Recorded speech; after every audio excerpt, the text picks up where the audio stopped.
Hi guys, welcome back. First of all thank you very much कि आप मेरे channel के कंटेंट को लाइक कर रहे हो। और आज मैं किस लिए हूँ यहाँ पर वो सब तो आपको थंबनेल देखकर आइडिया हो गया होगा। आपके कुछ क्वेश्चंस के आंसर्स करने के लिए मैं यहाँ पर हूँ। मैं ट्राई करती हूँ आप जो भी क्वेश्चन पूछो आपको अलग से वहां पे आंसर जरूर जरूर दे दूँ।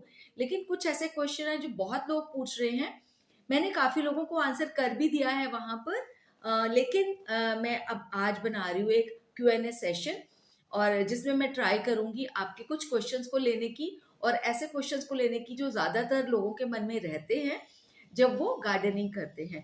और एक दो क्वेश्चंस मैं लूंगी योगग्राम और योग को लेकर भी, क्योंकि मैं पतंजलि योगग्राम, पतंजलि निराम्यम और पतंजलि वेलनेस सेंटर के ऊपर भी वीडियो बनाती रहती हूँ, योग के ऊपर भी वीडियो बनाती हूँ, तो उसको लेकर भी मैं एक दो क्वेश्चंस ले लूंगी। तो चलिए स्टार्ट करते हैं आज का Q&A सेशन। फर्स्ट क्वेश्चन जो मैं लेने वाली हूँ वो है GSTD। इन्होंने भेजा, इन्होंने बोला मैम जब लास्ट में कंपोस्ट बनकर तैयार होगी तो क्या उसको क्या करना पड़ता है, कैसे यूज करेंगे? उसको वैसे यूज कर लेंगे या फिर उसको हमें छानना पड़ता है? और क्या वो वाली मिट्टी हम उसमें डाल सकते हैं जिसमें कंकड़ पत्थर हो? सबसे पहले तो मैं आपको ये बताना चाहती हूँ कि आप सब लोग जो कंपोस्ट बना रहे हो उनको बहुत बहुत मैं थैंक यू बोलना चाहती हूँ कि आप लोग कुछ ना कुछ कर रहे हो अपने एनवायरनमेंट को सेव करने के लिए, नेचर को करने के लिए। जिस प्रकृति ने हमें इतना कुछ दिया है उसको सेव करने के लिए आप कुछ ना कुछ, हम थोड़ा थोड़ा भी करेंगे तो बहुत बड़ी चीज हो जाती है ना। तो सबसे पहले तो सबसे बड़ा थैंक यू आपको GSTD की, आप कंपोस्ट बना रहे हो, और उन सब लोगों को जो घर में कंपोस्ट बना रहे हैं। ये ना नीचे कंस्ट्रक्शन वर्क चल रहा है तो थोड़ी आवाजें आ रही है, थोड़ा सा उसको अवॉइड करना। मैं काफी दिन से सोच रही थी इस वीडियो को बनाने की, लेकिन सोचा इस वजह से नहीं बना पाती थी, तो आज पर सोचा बना ही लेती हूँ। तो आपको इसका आंसर ये है कि जब हमारी कंपोस्ट बनकर रेडी हो जाती है तो उसको हम किसी भी तरह से यूज कर सकते हैं। मतलब उसको चाहे आप इसी तरह से यूज कर ली जैसे बनकर तैयार हुई है, या फिर आप छान कर दे दें। कोई ऐसी बात नहीं, क्योंकि छानने का कई बार कई लोगों के पास टाइम नहीं होता है, तो इस चक्कर में वो कंपोस्ट ना बनाए, ऐसा नहीं होना चाहिए। कंपोस्ट वैसे भी दे सकते हो, मैं भी काफी बारी तो वैसे ही दे देती हूँ। और वो वाली मिट्टी जिसमें कंकड़ पत्थर है वो तो आप मत ही डालिए, क्योंकि वो कंपोस्ट में कन्वर्ट नहीं होंगे जो आपके पत्थर होंगे। तो आप मिट्टी जो है वही डालिए जिसमें कंकड़ पत्थर ना हो। आई होप मैंने आपके क्वेश्चन का जवाब दे दिया, आपको सेटिस्फाई कर दिया होगा।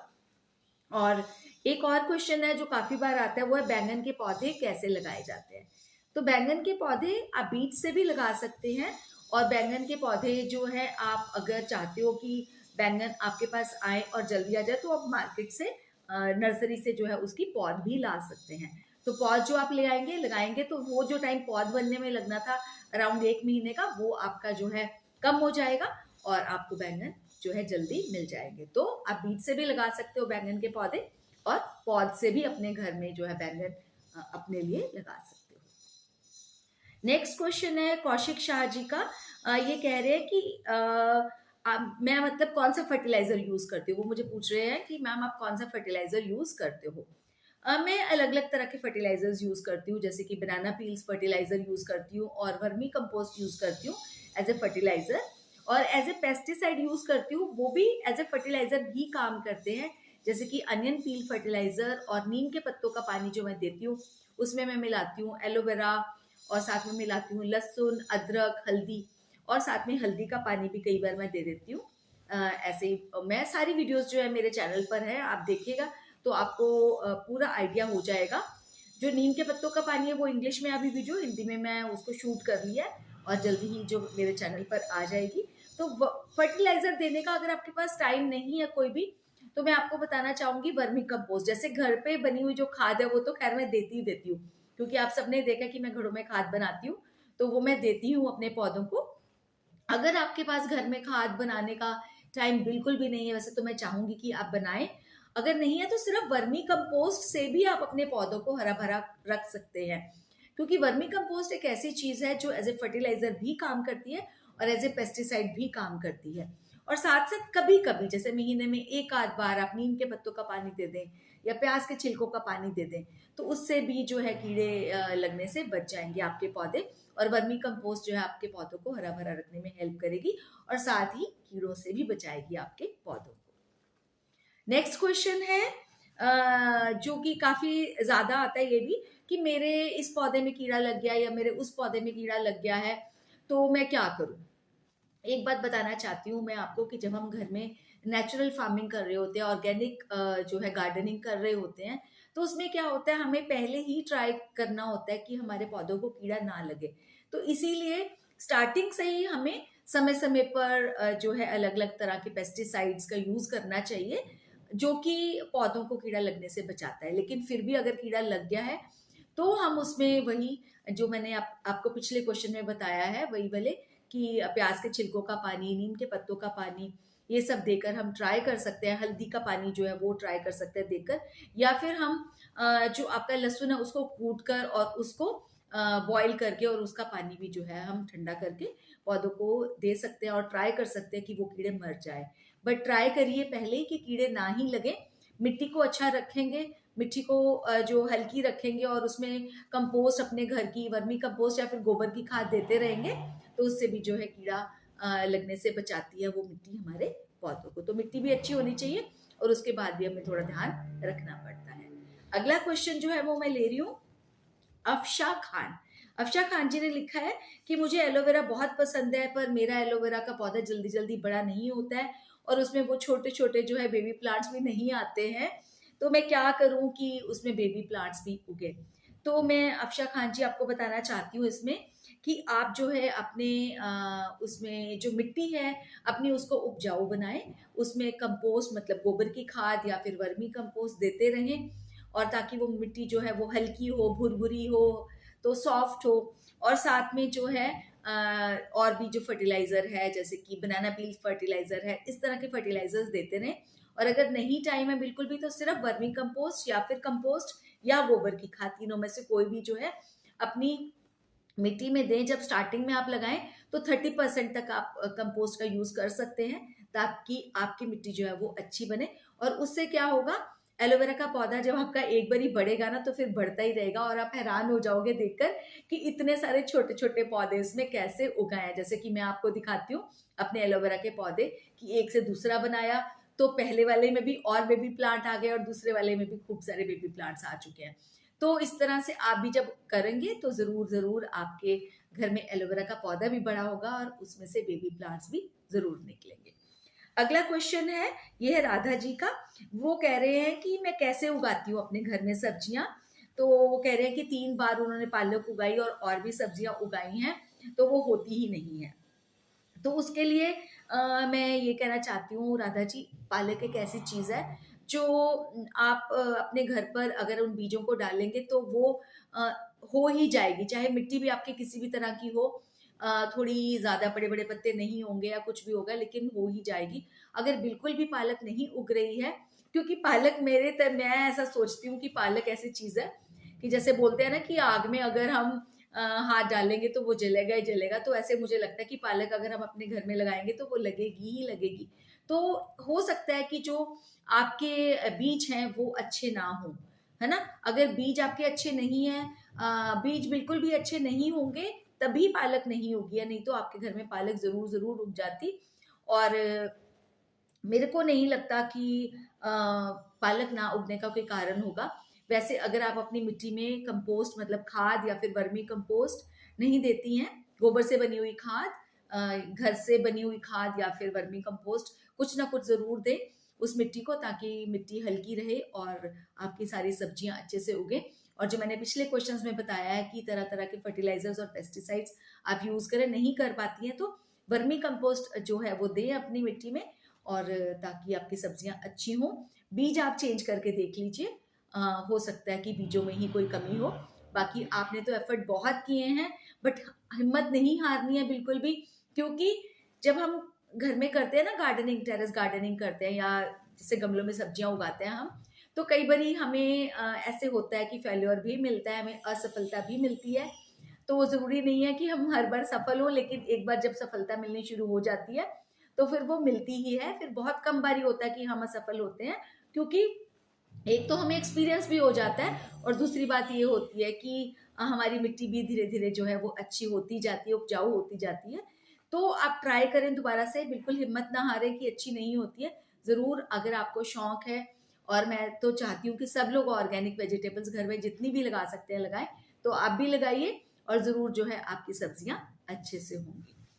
अगला क्वेश्चन है विनिशा माथुर जी का। उन्होंने कहा है कि मैंने पालक के बीज बोए हैं एक मीडियम पॉट में, तो कितना पानी दूं मैं? तो पालक मैंने उनको आंसर कर दिया है वहां पर, बट मैं यहाँ पर भी ये वाला क्वेश्चन ले रही हूँ इसलिए क्योंकि आजकल बहुत ही अच्छा मौसम है पालक को लगाने का। तो अगर आप भी लगाना चाहते हैं तो लगाइए, बिल्कुल कोई बिल्कुल बेहिचक लगाइए, कोई भी ऐसी बात नहीं है कि पालक नहीं होगी। पालक में जो पानी देने का है ना, बस एक रूल अपना लीजिए कि उसमें दिन में एक बार ही पानी देना है, चाहे सुबह चाहे शाम को। ट्राई करिए कि सुबह पानी दें, क्योंकि पूरा दिन जो है वो एब्जॉर्ब करेगा पौधा उसको, और नीचे तक भी पानी उसमें रहेगा। अगर चाहिए होगा पालक को पानी तो वो वहां से ले पाएगी। लेकिन ट्राई करना है कि आप दिन में एक बार दें, और सुबह अगर नहीं टाइम मिलता है तो कोई बात नहीं, शाम को पानी देने का नियम बना ले। बट अगर सुबह देने का नियम बनाया है तो हर रोज सुबह दें, अगर शाम को देने का नियम बनाया है तो हर रोज शाम को दें। और ये आप सबको पता ही होगा, फिर भी बताती हूँ, मिट्टी जो है वो उसकी मॉइस्ट रहनी चाहिए, नम रहनी चाहिए, उसको ओवर वाटरिंग हमने नहीं करनी है, और दिन में एक बार ही पानी देना है, क्योंकि सर्दियों में हमारे पौधों को बहुत ज्यादा पानी की जरूरत नहीं होती है। तो कई बार हमारे पौधे ना कम पानी की वजह से नहीं, ओवर वाटरिंग की वजह से खराब हो जाते हैं।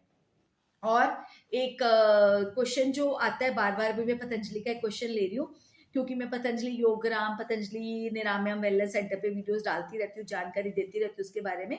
तो बहुत से लोग इस तरह से कहते हैं कि मैम ये बहुत महंगा है, ये वाला इस तरह से लूट रहे हैं लोगों को, ये कर रहे हैं वो कर रहे हैं। देखो, मैं अपने वीडियोस के थ्रू आपको जानकारी दे रही हूँ, आपको बता रही हूँ, आप ट्राई कर रही हूँ आपको हेल्प करने की, कि अगर आपको ये वाले नेचुरोपैथी सेंटर के बारे में नहीं पता तो आपको मैं बता दूं। तो देखो, ये एक नेचुरोपैथी सिर्फ योगा सेंटर नहीं है, ये एक योगा एंड नेचुरोपैथी सेंटर है। और इसमें जो मैं आपको बताती हूँ कि यहाँ पर 3,000 रुपये रहने का है एक दिन का, या 4,000 रुपये, या 5,000 रुपये, या फिर 10,000 रुपये, या 6,000 रुपये, तो वो जो है ना सिर्फ आपके रहने रहने का नहीं है, उसमें आपके रहने का भी है, आपके खाने पीने का भी सारा उसमें है। क्योंकि जो आपकी डाइट है, आपकी बीमारी के अकॉर्डिंग डॉक्टर जो है वो आपको प्रिस्क्राइब करते हैं, और पूरा दिन आपको जो डाइट मिलती है, जो फ्रूट मिलता है, जो जूस मिलता है, जो आपको स्प्राउट्स मिलते हैं, जो भी अलग अलग तरह का खाना जो आपको मिलता है वो वहां से आपको मिलता है। और पूरा दिन आपको कभी किसी तरह का काढ़ा, कभी किसी तरह का जूस मिलता ही रहता है। आप बिल्कुल भी इस तरह से फ्री नहीं होते हो कि, और फ्री नहीं होते हो किस लिए, क्योंकि थेरेपीज भी आपकी चलती रहती है, और उसमें सारी थेरेपीज जो है ना उनका जो है इंक्लूड है, थेरेपीज के अलग से पैसे नहीं है। हाँ, जो डॉक्टर्स आपको मेडिसिन लिख कर देंगे वो लास्ट वाले दिन ही ऑलमोस्ट लिख कर देते हैं। बीच में अगर किसी थेरेपी के लिए कोई मेडिसिन चाहिए होती है तो वो मेडिसिन के आपको पैसे देने पड़ेंगे, बाकी किसी भी थेरेपी के पैसे नहीं है। जैसे कि अगर आप शिरोधारा कराते हैं, पोटली मसाज है, आपको जो डॉक्टर्स प्रिस्क्राइब करते हैं ना, डॉक्टर आपकी बीमारी के अकॉर्डिंग आपको बताते हैं कि आपको फुल बॉडी मसाज कराना है, आपको स्टीम बाथ, पंचकर्मा तो वो सबको ही देते हैं, जिसमें शिरोधारा होता है, फुल बॉडी मसाज है, स्टीम बाथ है, और बाकी अलग अलग चीजें जो होती हैं कि पोटली मसाज देनी है, आपकी पिंडलियों की मसाज है, आपको लीच थेरेपी है, सिंगी थेरेपी है, जो भी थेरेपीज हैं वो सब कुछ उन्हीं पैसों में ही इंक्लूडेड है। तो देखो, ये एक नेचुरोपैथी सेंटर है, ये कोई इस तरह का नहीं है ना कि ऐसे चल रहा है कि भाई सिर्फ इस तरह से, लेकिन वही पैसे भी चाहिए ना चलाने के लिए, तो वो पैसे कहाँ से आएंगे ना। और वैसे अगर देखा जाए मेरे हिसाब से तो जो पैसे लेते हैं ना वो, और जो फैसिलिटीज वहां पर वो देते हैं, वो किसी भी नेचुरोपैथी सेंटर में आपको नहीं मिलेंगी। मैंने ये तो देख लिया है, और अभी अभी मैं होकर भी आई हूँ वहां से, तो मैंने सारा देखा है और सारा समझा है वहां पर, और खुद भी ट्रीटमेंट लिया है, तो मुझे समझ में आता है कि वो पैसे जो है वो ज्यादा नहीं है उसके, क्योंकि सारी तरह की थेरेपीज पूरा दिन जो है आप वो उन आप पर लगे रहते हो, क्योंकि इतने सारे लोग एम्प्लॉयज हैं जो आपकी थेरेपीज करते हैं, आपके लिए खाना बना रहे हैं, आपको खाना दे रहे हैं, आपके लिए काढ़े बना रहे हैं, बहुत सारी चीजें हैं जो आप किसी अगर नेचुरोपैथी सेंटर में जाओगे, अगर आप शिरोधारा ही कराने सिर्फ जाते हो, तो मुझे तो एक नेचुरोपैथी सेंटर का पता है, वहां पर वो 3,500 रुपीज, 3500 रुपये एक शिरोधारा करने के लिए लेते हैं। कई जगह तो इससे भी ज्यादा है, या ज्यादा से ज्यादा 2,000-2,500 तो आपके लगेंगे ही लगेंगे। तो यहाँ पर तो सारी थेरेपीज उसमें इंक्लूड है, तो मेरे हिसाब से तो ये ठीक है, मैं आपको जानकारी दे रही हूँ। तो मतलब अगर आपको ठीक लगता है तो, अगर आपको जाना है, ठीक लगता है तो आप जाइए, अगर आपको नहीं ठीक लगता है तो आप घर में बैठकर योग करके, सुबह आस्था चैनल पर उनका स्वामी रामदेव जी का आता है, आप 5 से लेकर 7:30 बजे तक देखिए वहां पर, और 8 से लेकर 8:30 बजे तक इंडिया टीवी पर भी आते हैं वो। और वहां पर जो है वो सारी तरह की बीमारियों से मुक्त होने के लिए आपको उपाय बताते हैं, मेडिसिन भी बताते हैं। आपको योग तो आपको पता ही है, प्राणायाम करके आप अपने आप को बहुत सारी बीमारियों से दूर कर सकते हो, क्योंकि मुझे इसका बहुत फायदा हुआ है। मैंने अपने आप को बहुत सारी जो बीमारियां हैं अपनी ठीक करी हैं इससे, बिना एलोपैथिक मेडिसिन के। तो इसीलिए मुझे फेथ है और मैं चाहती हूँ कि मैं आप लोगों को भी इसके बारे में जानकारी दूं, तो इसीलिए मैं देती हूँ। तो इसके अकॉर्डिंग एक और भी क्वेश्चन आया था कि सिंगी थेरेपी के कितने चार्जेस लगते हैं। तो जी सिंगी थेरेपी के बिल्कुल कोई चार्ज नहीं है। आपके जो चार्जेस आपने स्टार्टिंग में दिए हैं उन्हीं चार्जेस में ही सिंगी थेरेपी भी आती है। और अब सबसे लास्ट क्वेश्चन एक जो कि बहुत लोग पूछते हो, वो कि मैं कहाँ से हूँ। तो मैं पंचकुला में रहती हूँ, पंचकुला जो कि हरियाणा में है। अगर आप सबको पंचकुला के बारे में नहीं पता है तो चंडीगढ़ के बारे में तो सबका पता होगा। चंडीगढ़ के पास ही है पंचकुला शहर, तो वहां पर मैं रहती हूँ, वहां की निवासी हूँ। तो ये हो गए आज के Q&A सेशन के 10 क्वेश्चंस। फिर भी अगर आपको लगता है कि आपका क्वेश्चन मैंने पिक नहीं किया है तो इस वाले वीडियो के नीचे आप जो है क्वेश्चन अपना डाल देना। मैं ट्राई करूंगी कि अगले वाले Q&A सेशन में आपका क्वेश्चन जरूर जरूर पिक करूं। आई होप ये वाला वीडियो आपको पसंद आया होगा। अगर आया पसंद तो स्टे ट्यून्ड, चैनल को सब्सक्राइब कर लेना, लाइक भी कर देना और शेयर भी कर लेना उन लोगों के साथ जो लगता है इससे बेनिफिटेड हो पाएंगे। तो चलिए करते हैं अब गुड बाय, जल्दी ही मिलूंगी एक नई वीडियो के साथ। तब तक के लिए all of you take care of yourselves. Bye friends.